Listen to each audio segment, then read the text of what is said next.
Welcome to Prince Shorthand House, Progressive Shorthand Monthly September edition, exercise number 17 at the rate 80 words per minute.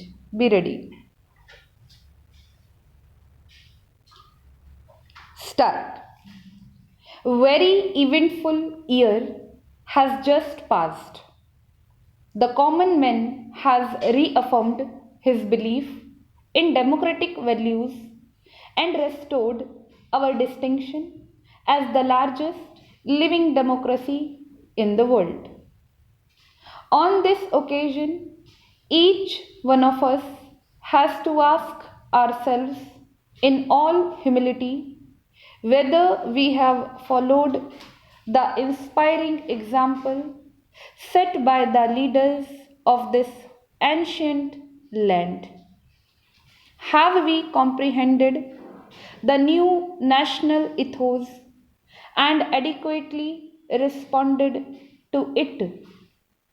In this context, it is disappointing that the professional classes as well as business and industry have not shown sufficient evidence of their being prepared to accept their share of national responsibility. The future is unfolding itself.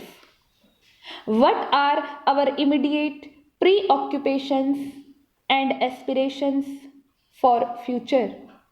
The coming elections to the state assemblies afford an occasion for all political parties to prove their dedication to democracy and cleanliness in public life.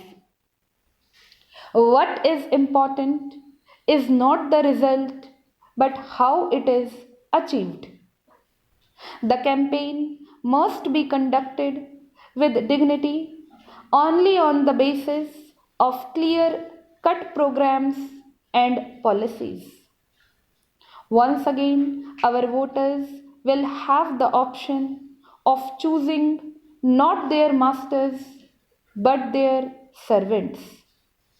We must, in the past, prove ourselves a mature people pledged to the process of democracy and the democratic way of life. Our people should be enabled to exercise their franchise without fear or hindrance. My government will guarantee this, the basic birthright of every eligible voter. Let the free will of the people prevail, and all will be well, whatever the result. This is my firm belief. Many problems loom large on the horizon. We must face them with courage and self confidence.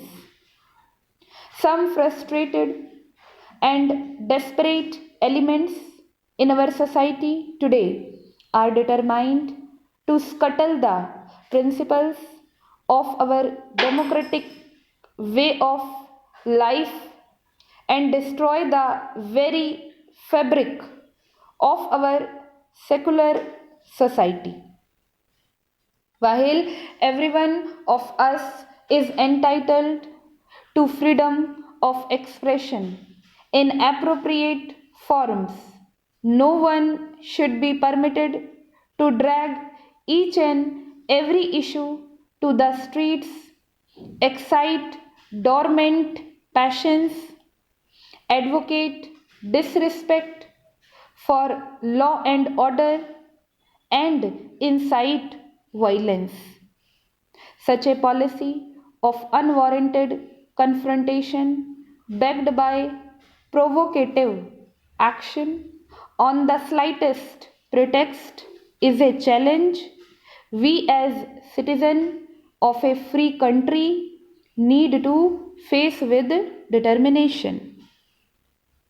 Let not a few misguided and disgruntled sections of society imagine that they can hold the rest of us, the law abiding citizen, to ransom. This will not be allowed. The post emergency climate has been congenial for reconciling fundamental freedoms and open society with egalitarianism and social justice. This is the first Republic Day with which my 10-month old government is associated. Let us not judge them hastily. Let us rather take note of what has been achieved. It has restored to public life the essential attributes of a mature democracy. On the economic front, my government has sought to concretize the Gandhian concept of employment oriented rural development and to bridge the socio-economic disparity between the urban and the rural areas.